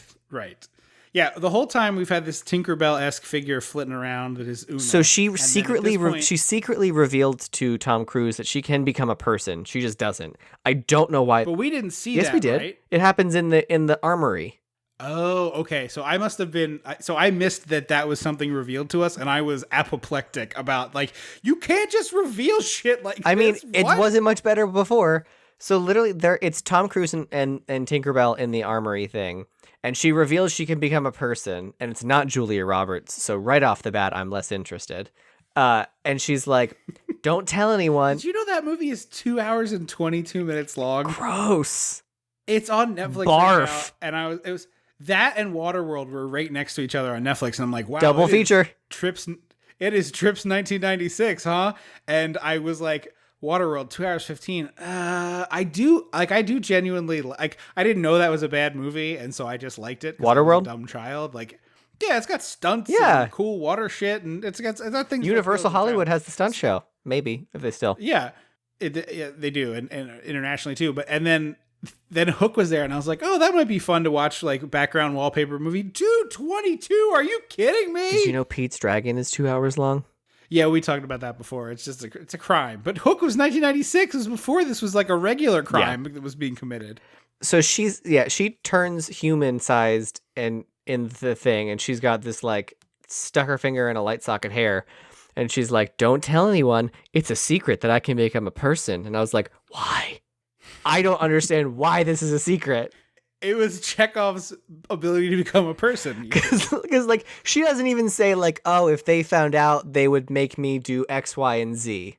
Or they would, abuse me to like, I would be the one who would have to fly up to the top shelf where the cookie jar is and push it over. Yeah. Like, she's just is like... There's about a billion reasons the darkness would want a shapeshifter. Except it's not the shape. She doesn't say hide it from darkness. She is a member of the elf team, and she says, like, don't tell the other people on our team. It makes no sense whatsoever. So they're trapped in the cell. Elves. So this is a thing in folklore. Elves can't touch iron. Fairies can't touch iron. It's like a thing. Yeah. It features in Maleficent. And Supernatural. Oh, that's right. Are there fairies in Supernatural? Well, I just mean the iron being... I was like, I know True Blood did fairies. I didn't know if Supernatural did. I am almost positive there are fairies in later season Supernatural, but I don't know for sure, and this is not a Supernatural podcast, so we can just move on. That show ended, right? Last year? Yes. I remember I was texting you while I was watching the finale. Oh, yeah. Because, like, they did a cool thing where it was filmed during COVID, so it was kind of a mess for a number of reasons. But the very final episode takes place after the big battle of that season. And so, like, you could watch season 1 of Supernatural and then the final episode, and it would make some level of sense because you're like, all right, I know what it's like when they've just had a big battle. So they just sat on the hood of the car and drank beer? Basically, it was a whole episode of that, yes. Huh. It was like the version of what happens at the end of the last Harry Potter book where you, like, see what happens in the future. Oh, yeah. That kind of deal. Anyways, so now that they're trapped in an iron cell, By the way, save your tweets of the like obvious irony of me being like, this is not a Supernatural podcast, so we should stop talking about it, leading into me actually talking about Supernatural for 3 minutes. I get the irony. Thank you very much. That you did that unprompted. Of course. Because, so, it's crazy. They land in this jail cell. They talk to not Figment. They hide themselves. And then Tom Cruise goes, Ugglewump, or whatever the fuck his name is, the shirtless child. And he's like, can't you magic the door open? And I was like, I'm sorry, we've been here 5 minutes. And this is the first time anyone was like, but what about magic? Much like Ridley Scott, he forgot this was magical. Right. And at this point, you're certain that Tom Cruise isn't magical as well, which again makes almost no sense. So he's like, oh, this is iron. I can't magic iron. And I was like, sure, that makes sense. So then they're all trapped, like, we're going to die. And Tom Cruise is like, hey, Uma, right? Una, whatever. Una, go out and find a key. And they're like, Una can't find a key. She's too small to carry it. And then she turns herself human-sized and is like, you broke our promise and killed my secret. And I was like, again, why is it a secret? Y'all gonna die. Also, we're going to die. Also, I didn't. I just asked you to do it. Because Tom Cruise is like, yeah, we'll all take your secret to the grave if you don't help us. And then Una goes, I'll only help you if you kiss me. And so Tom Cruise kisses her on the cheek, and she's like, what was that kind of kiss? Give me tongue like you mean it. I'm not your goddamn great aunt Bethunia. You're gonna slip me some tongue. Lips. I want you exploring my molars, you twat. I want a dentist level clean when you're done with me. I want you to be like, oh, is this beef? What is this? How did you eat this much beef? And then, in the ultimate sexual assaulty predator way, she magics herself into Princess Lily and is like, kiss me, Tom Cruise. And it's just like, I am so uncomfortable and weirded out by all of this. And he, of course, is like, no, the human heart doesn't work that way. And then she screams about, what do I need a human heart for? And then zips out of there. Right. She turns into the Jim Henson logo and just is like... Yeah, so she comes back with a key that's like, I don't know, 16 inches long. It's like a preposterously sized key. It's like the one, have you ever seen that clip that floats around from time to time? They made this movie called Torque that came out like in the boon of the Fast and the Furious. It's got like a lot of motorcycles. Torque, Torque. Yeah. Adam Scott, everybody should look up the trailer for this when you're not driving. Adam Scott from Parks and Rec is in it. And he, at one point, goes to start a car. And the shot is like from the ignition. And so the perspective is like a giant key coming into the ignition. But if you watch it in slow motion, Adam Scott is holding a key that is like 22 inches long. Oh, really? Something ridiculous. So you see his little tiny baby looking fingers against this just absolutely enormous key as he like puts it into the ignition. It's in the trailer, so you don't have to watch the whole movie. But it's just like of him starting this truck or something. Similar to how Vin Diesel is the size of a helicopter. Yes, exactly. In that thing in Universal. Yeah. So she comes back with the keys, and because if I thought she just bounced, I thought she was like, "You won't kiss me, I'm leaving," and I was like, "Gross." And so they like go to like unlock it, and she's like, she says something stupid, unlocks it, and then they all leave. And as Tom Cruise goes to leave, she slams the door. She shouldn't be able to touch the iron. That's step number one. Yes. And she's like, you'll rot in here, human. And I was like, and then the door just opens. Yeah. And I don't get it. Did she say, I hope you rot in here, human? Either way, it's dumb. Okay. But the especially dumb icing on the especially dumb cake is that Tom Cruise leaves, and then the actual voice of Figment, Billy Barty, like jumps up and is like, oh, don't forget about me. And he goes running through, and I'm like, what? Oh my God. It's just like, I cannot deal with this movie. Yeah, and this is where we're over an hour in, and I was like, I don't know these characters enough to give a shit about any of them. Right. And then... So this sequence right here, I know it's not what you're going to talk about, so I'm going to let you have your thing, but the part I want to talk about is they're like, okay, let's synchronize our watches. I liked this. And this is like... I did like this. It is cute. They like all have these weird time devices, and then they pick some insane measure of time, like the number of flutters of a bluebird's wings or something. But I was really enjoying this because it's like, it is a joke that only exists in the year 1985, or if you are a big giant movie nerd. because we don't need to synchronize watches anymore because everyone is carrying around something that is full-time 1000% of its use clocked to international clocks that are always the same. Synchronize your watches came from a time when everybody had a wristwatch and everybody's watch could be slightly different in what time it was, right? Like I never thought about it. Like I knew that phrase meant like sync up your watches or whatever, but I never thought about it in that like, oh yeah, it's because you set your own watch. Right. So you literally, when in a movie, it's from movies, like the only place I know it is like, oh, synchronize our watches. And they all literally like adjust their watches to be identical, as opposed to now when like anyone knows what time it is, it's the same time that anyone with a phone knows because they're all clocked to the same international, like unchanging, whatever. Yeah. I just found that very My microwave and my oven are off by like 10 seconds. Yeah, mine is too. I can't get it to fix and it drives me. I had it fixed and then we lost power. Drives me nuts. Anyways. So all of a sudden we cut to Una seeing Princess Lily running through a cave of columns in a shredded, like a tattered dress, while Tim Curry voiceover is like, she's the most beautiful thing I've ever seen. I need to have her. And he's talking to, I think, his father. I don't know. And he's like, you have to seduce her and make her one of us. And I was like, we couldn't get 30 seconds of footage of Tim Curry watching her do anything. Like, I've never seen them interact, but now apparently he needs her. And then he's like, oh, also, we're over an hour and 10 minutes into this 115-minute movie. This is insane. Like, you cannot be starting the plot now. What have you been doing for the last hour and change? Sitting on your ass. So he's like, oh, I found what tempts her. And in the most insulting twist of the movie, the thing that tempts her is a table full of shiny things. Yes. And I was like, oh, it's going to be a table full of food. It's like a Pirates of the Caribbean deal where it's like, look at this beautiful array of food. You've been starved as a prisoner. No, it's a shiny box with a diamond necklace in it.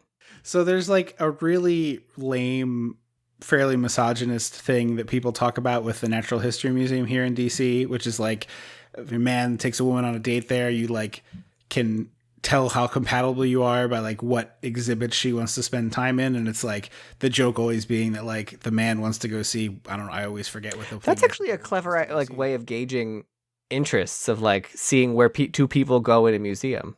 Right.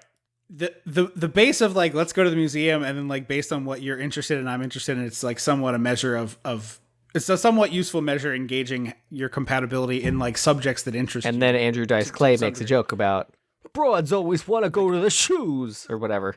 They want to see the Hope Diamond. Oh, and I was like relaying a story of someone who did take a date there, but it wasn't like the misogynistic thing, but I was like telling the story of like, oh yeah, and then there's that old stupid, that old, and maybe I didn't come out derisively enough against the like idea that the woman want to see the Hope Diamond, and this woman who I was telling the story to was like, oh, and she starts coming at me. I was like, no, hold up. That's not what I meant. But I was watching this movie and all I could think of was that dumb thing of like, oh, you took her to the Natural History Museum and she wanted to see the Hope Diamond instead of the dinosaurs. Yeah.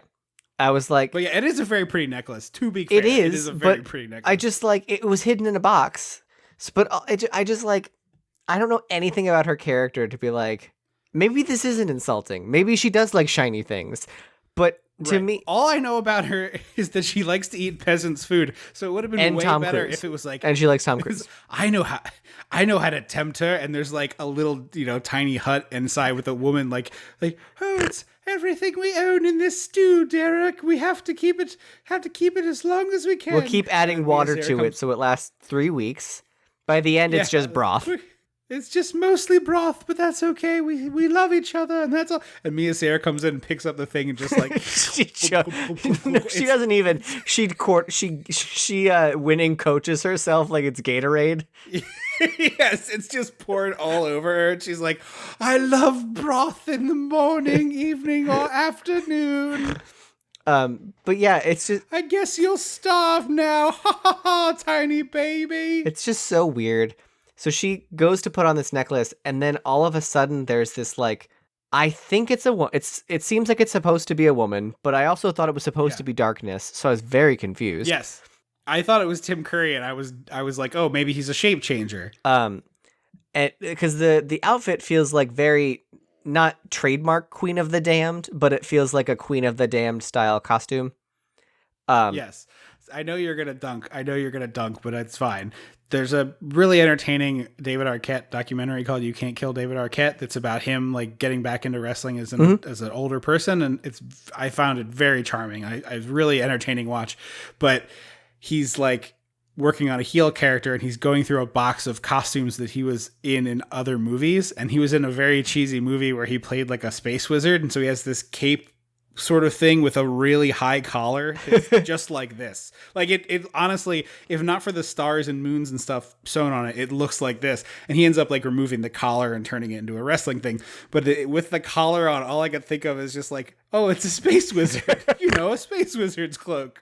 I have to say, I do love this costume. It has really beautiful movement because it is designed for dance. So it's got really like drapey, flowy, like shredded fringe pieces on it. So it's got beautiful movement quality. But it's got some Black Swan vibes. I wouldn't say so, because ballet costumes tend to be less movement based. Like they're more form fitting. This is more of a modern dance piece. Yes, but the color scheme. Yes. This looks like this looks like Natalie Portman in Black Swan. Color scheme, yes. But so this like figure dances towards her, and it's really beautiful, haunting movement. One of the only things in this movie I really enjoy consistently. And Princess Lily is like drawn to it, and then they start dancing around the room, and then all of a sudden she is the person in the costume. And I was like, it just happens. And I was like, oh, now I'm very disappointed by this. This was cool, and you ruined it by making it nonsense. That doesn't make sense. And she goes to look in a mirror, and she's like surprised that she's wearing the outfit now. And then Tim Curry comes through the mirror, which I know I said finally, but it's 76 minutes into this movie. This is a goddamn cinema crime. Like offensive. We should have taken Alien away forever from Ridley Scott for this. Yeah, I'm sorry. Retroactively, it's not your movie anymore. You didn't make it or Blade Runner. You didn't direct. Sigourney Weaver gets directed credit for Alien now. It's like, what are we doing here, my man? What? 75 minutes? And he's like, you will be my bride, lady. He keeps calling her lady, and it's weird. Yes. But he's like, you will be my bride, and we will live together. And I was like, but why? Why her? Yeah, the double crime is he does this big monologue. It makes almost no sense. And it's also boring. I found myself zoning out. And I was like, this character is the only reason I wanted to watch this movie. He finally shows up, and you immediately bored me. His voice sounds like the live action Beauty and the Beast, but deeper. They also put some sort of like reverb into it, which I really don't like. Like Tim Curry's voice is unique and amazing. Like not that everyone's isn't, but Tim Curry is a voice that is great for evil characters. He's very good at it. Yeah. Also, I think it's fair to say that Tim Curry's voice is better than most people's. Like if you're Joe Schmo on the street, Tim Curry's got a better voice than you. He's got a better voice than me. Most people I know, Tim Curry has a better voice than. You're fooling yourself if you're saying otherwise. So then they realize, like, oh, he can't be in the light. So what we're going to do is... Did they explain this and I completely zoned out? I did not catch the explanation. So if someone else there wants to tweet, you're more than welcome. It's at Dice. I would love to be told I'm an idiot for this. Because all of a sudden they're like, I have a plan. Star wipe. And then they're just doing the plan. Well, the other thing that's ridiculous is they start gathering, they're like, gather all the shiny objects you can. And there's a video game, it might be a Tomb Raider game I played, that like you had to angle all these mirrors. And it's very Indiana Jones does this too, of like you angle the sunlight. They did that in a recent Tomb Raider, in a fairly recent Tomb Raider, they did that. Yeah. I the Xbox Game Pass gets fairly recent. Then, it was probably that then. Yeah. Because I played that same Tomb Raider. Indiana Jones has the same bit where he like puts the thing on the staff and he waits for the sun to be at the right time, and it like I generally am into this idea. Like I like it. But instead of it just being like a mishmash of whatever shiny shit they can get their hands on, they seem to have like 1,000 giant metal reflector plates. Are they supposed to be the Giants' food I think plates? they're shields. Because they seem Okay. Well, they look like plates, and there's nothing on the side of it to hold the shield. You're right. There's no like arm strap. You're in right. It. Okay. It's dumb. Okay. Because I was genuinely perplexed. I was like, they come upon a huge pile of them, and the they don't come upon it. They see it 100 feet up, and they're like, "All right, we have to be quiet. So here's the plan. I'm gonna jump on a trampoline 4 stories into the air, and then I'm gonna throw the disc down to you. You're gonna frisbee it across the room to someone else, and we're gonna start a pile. Yeah. But remember, we have to be quiet. Like, what are we doing?" Yeah. And then we come across the hearth, and there's this giant pie, like a pot pie, like a shepherd's pie or chicken pot pie with the big crust on top. And they start like cantilevering the lid off it with a knife. They cut all around it. They pop it open, and the dude's inside there. Like, okay, all right, time out. Like, I know they're giants and stuff, but do they eat the bones? Like, what? You don't want bones in your pie. I think, hang on, fee fi fo fum, I smell the blood of an Englishman. I think there's a second part of that rhyme that says something about bones. Grind your bones to make my bread. You would grind the bones. So I don't know. Yeah. He makes like a bone. The giant is like, hey, we don't want to waste any part of the buffalo, so to speak. Yeah. I will carve the meat off, and then I will grind your bones into flour, and I will make an enriching bread from the flour of your bones. That I understand. I'm on board with that. Maybe they're doing like a nice marrow. Or like the juices are gonna be good, like the good. You know when you do like instant pot a whole chicken and the broth is real good. Yeah, I'm totally on board with a nice roasted marrow bone, but that's not how you make that. You don't just throw a whole animal into a pie crust and call it a day. A marrow bone is like a bone prepared to be roasted. It's insane. So they, of course, this like wackadoo plan of throwing things around a trampoline makes noise that wakes up the giant pig man. So they fight in a very boring fight scene, and it's so slow. It's like, do you remember way back in the early days of the podcast, we watched a wrestling match, the Hulk Hogan Randy Savage match? I remember that we did that. Okay, so like, if you recall, and maybe you don't, you reacting to Randy Savage like, oh man, he's like athletic and lithe and fun, and then you see Hulk Hogan lumbering his dumb stupid ass around the ring of just like, I punch and kick. It's like watching really bad 80s wrestling. Like, you go back to that era, and there's some people who stood out that were like really technically proficient, amazing athletic people, but most of them were big fat dudes and they just kind of lumber around and punch each other. It's brutal to watch this fight. It's so boring. It's not shot interestingly. It's not choreographed interestingly. It's slow. Like, it feels like it's so like slow. When you do stage combat, typically the safe way to do it, that not everyone does, but the safe way you're supposed to do it for rehearsal is you have quarter speed, half speed, 3/4 speed, and full speed. So you do it 4 times at those speeds. And it feels like it's just one of the rehearsal, the half or 3/4 speeds. Oh yeah. It feels like they were like, you know who should direct this scene? Ron Howard. Let's bring Ronnie in to direct this fight scene. The slow pace of it also makes it feel not dangerous. No. Because it's like the axe is moving so slowly. It's like, well, I could dodge that. Yeah. Like, I'm a slow doofus. And then it ends with them pouring a boiling cauldron on the pig man, and he dies. Yeah. So we cut over to Mia Sara, and now she's gone like full evil queen, and she's like, I want to kill the unicorn. Well, first they solidify their plan. They're like, someone has to take this shield and climb all the way to the top of this mountain. And Farty McFartface is like, I'll do it. I'm tiny. I hope I don't mess this up. And I was like, gee, I bet you're going to fucking mess it up, and it's going to be hilarious. Listen, you're talking about the man who voiced one of my favorite characters in fiction. You're going to have to tone it down a little. I hate this character. I can love a performer and hate the character. I am drawing a blank on an example where I love the performer, hate the character. But I'm sure it exists. No, this character stinks. He did voice Figment, one of my favorite characters in fiction. Figment's great. So then we cut over, and I was just like, Darkness is amazing. And the fact that he's only on screen for like 20 minutes is a crime. It's stupid. It's just very stupid. And so Lily is like, I'll do it, but I want to kill the unicorn myself. And I was like, well, Darkness, honey, sweetie, toots. Let's chat for a minute. Hello. Darkness, my old friend, I have some things I need to say to you. Feels like you should see through this one. Yeah. Because is he the literal devil? It's not explained. They only ever call him the Darkness. Because so his name is Darkness because he showed up at a Halloween Horror Nights one year. Oh.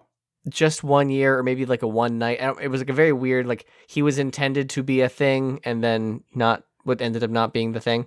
My guess is the practicality of these horns made it very difficult for a person to perform him. No, because I think Halloween Horror Nights would have been like 30 years after this, where prosthesis can be made much lighter and stronger. Oh, I just mean it's like awkward to wear. They're big. Yeah. The Tim Curry ones, there's actually some cool pictures you can find online. They like had a sort of screw click in where it was like, a quarter turn and they got released. So you can see pictures of him with the Hellboy with all the makeup, but not the horns. And yeah. And they're just like the stumps and they like go in and click into place. Yeah. Cause I was like, you should know what lying in subterfuge is. If you're the devil, you're aware of what that looks like. That's sort of your whole game. Yeah. I may not have read the whole Bible, but it feels like that's your shtick. Like, yeah, if lying in subterfuge was you in an 80s sitcom, after it happened, you'd look at the camera and be like, did I do that? That's what you get when you dance with me. There it is. I don't know why the devil is played by Scooby-Doo. Care for an apple? That's where we went. Anyway, we get to this like ceremony starting, and this poor horse is being tortured. Like, I don't believe this horse was being well taken care of in real life. It looks really painful what they're doing to it. It's all chained up and it's fighting against the I don't know, chains. because it's shot in a way with a lot of close-ups of stuff and not a lot of wides for it. That makes me think that it's smoke and mirrors. I deeply hope so, but it does look like a horse in distress to me. So they set it all up. And then I guess they knew it for the extended edition of this movie. A lot of explanation sure got left on the cutting room floor, Ridley. Gump and Tom Cruise are like up on a perch with bow and arrows, and they're going to they're not yet. They're in a room setting up the last mirror, and then they're like, the door is closing. We have to run inside. Right. So they slip inside, Yes. and I was like, well, if the door's closed, then the mirror plan is screwed. Like, it's done. Right. And you two don't seem to care that your big plan to defeat darkness with sunlight is now ruined. So it seems like they would know they have to get through in order to open the door back up at the right time, but they do not explain that to the audience whatsoever. No, and so they're perched with their arrows, and Gump is like, Mia Sarah's gonna kill the unicorn, and Tom Cruise is like, bro, she's clearly not. Like, yeah, obviously she's lying. Right. And Gump's like, then I'll kill her. And he's like, no, don't, wait. That's not what I'm about, man. Just, she's on the right team, I promise you. I realize she had a wardrobe change, but it's fine. And obviously she sets the unicorn free. Like, duh. Yeah, it's the most obvious thing that's going to happen. It's just embarrassing that Tim Curry gets fooled by it. Again, like an 80s wrestler. And then both Gump and Tom Cruise shoot him with arrows, which has almost no effect whatsoever. No. And then Tom Cruise arrow flins across this thing, which he was very thrilled to do. Like, if you play a video game and you use a bow and arrow, sometimes you can go to the opponent and like recollect those arrows. Sure, yeah. 100% you could do that with Tim Curry because it didn't do anything. No, it did not damage the arrow at all. This is another moment of the whole out armor. Because Tom Cruise is doing tumbles and flips and somersaults and whoozy watsits and triple salchows, and it's just riding up, and it's just these like tiny shorts, and it looks so stupid. Yeah, you would definitely be seeing Tom's dance belt. Yes. So Una is desperately trying to wake up Billy Barty's elf to hold the reflector because she can't lift it. So I guess you're right that it's a shield because otherwise why couldn't she pick it up? But it's really stupid. Yeah, she showed up. She disappeared out of the movie and then came back. Yeah. And they were like, "Hey, you just want me to take you around the block a few times? I mean, that seems like a real big waste of money, but I'll do it." I just didn't understand. So she was following Princess Lily in the like column dungeon, and then she just disappears for 20 minutes. Right. It makes and comes back no sense. But this whole end fight makes no sense. Yeah. So she goes up. Obviously, the dwarf has fallen asleep because that's hilarious. I guess this elf has narcolepsy. So we have to have 3 minutes of her trying to wake him up, trying to lift the shield, screaming at him to wake up. Like, it's not funny. It feels like Shrek 5. I don't even know if there was a Shrek 5, but like Shrek 5, we squeezed all the juice out.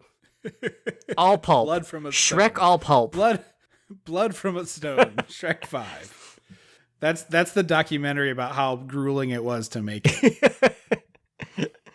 Shrek from a nice boulder. Blood from a nice boulder.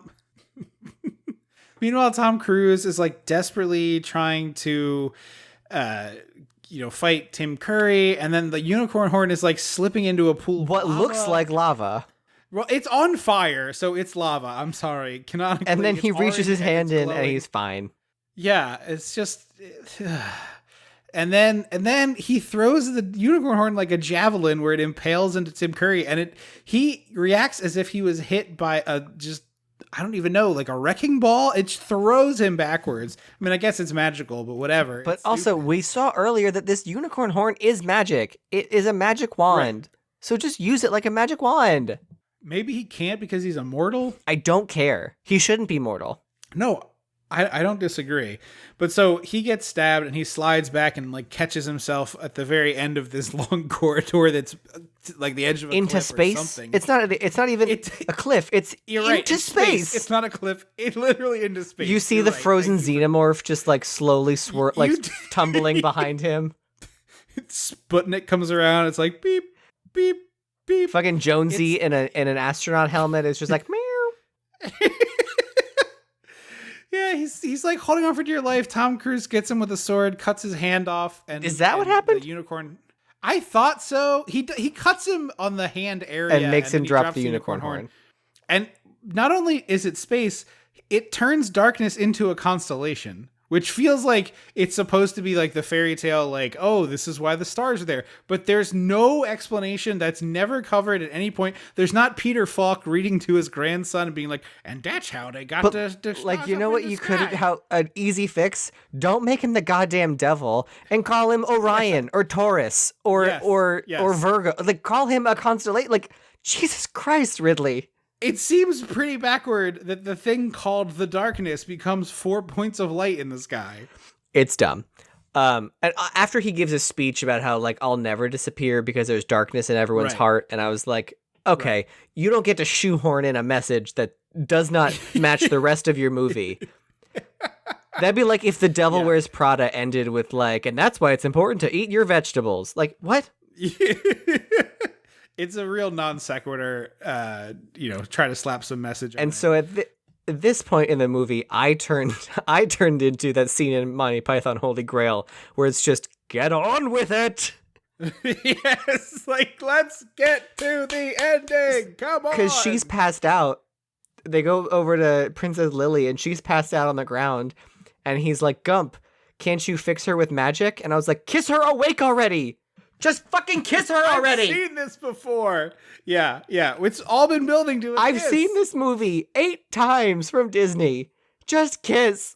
And then all of a sudden he's back on the cliff diving into the water. And I was like, right. Excuse me? And she's like, oh, I've just had a terrible nightmare. And you were there. And you were there. And you were there. And you, Toto. She sits up and she's wearing the black dress. Uh-huh. Yes, that's basically what happens. And then he like jumps in, he gets the ring. Puts it on her finger, she's awake. And it's like, I'd rather just be friends, I think. I was so angry. And like, you know me, everyone, that like, nobody needs to fall in love. But you spent like, 2 hours and 50 minutes that like, she's the princess and he's the Prince Charming. And it ends with, we're friends, bye.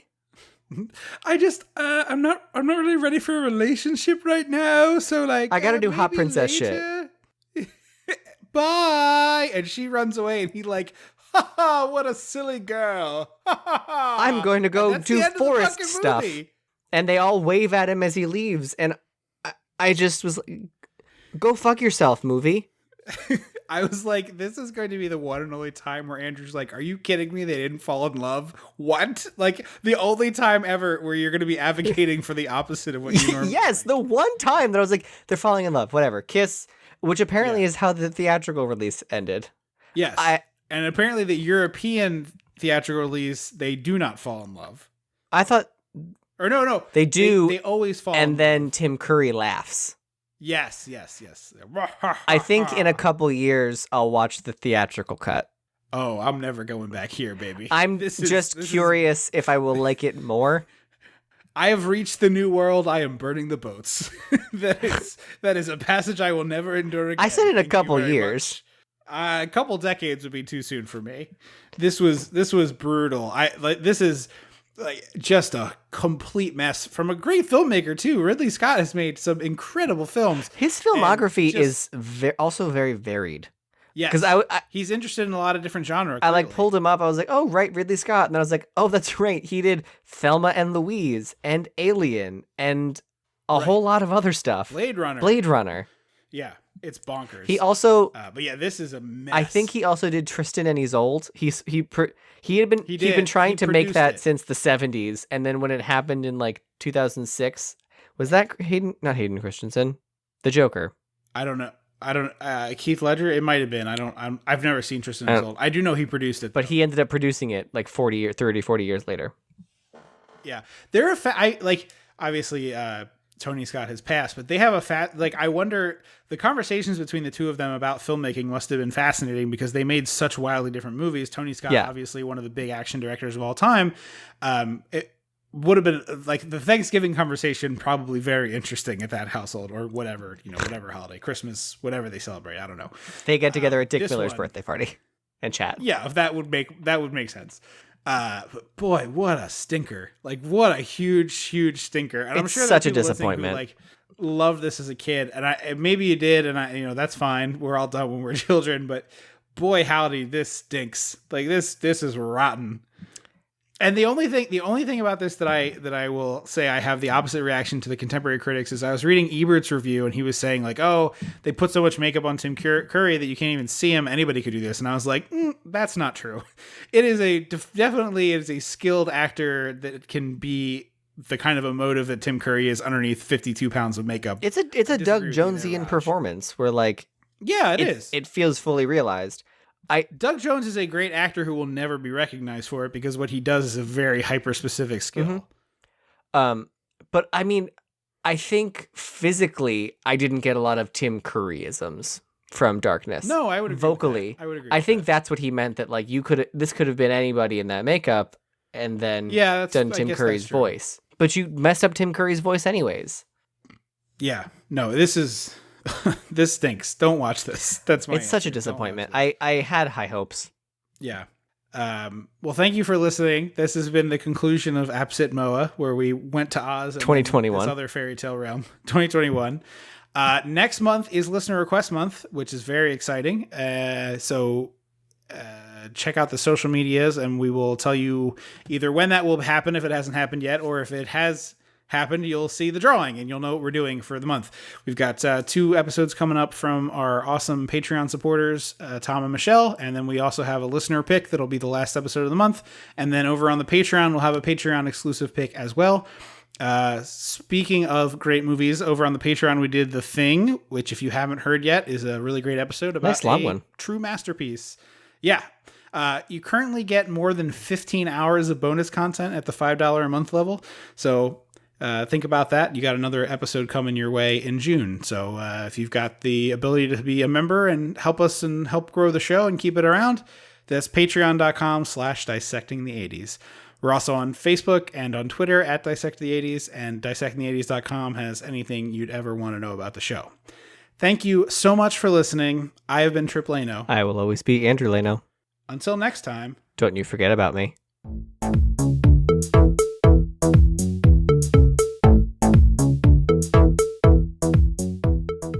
Dissecting the 80s is a Chum Some of This production.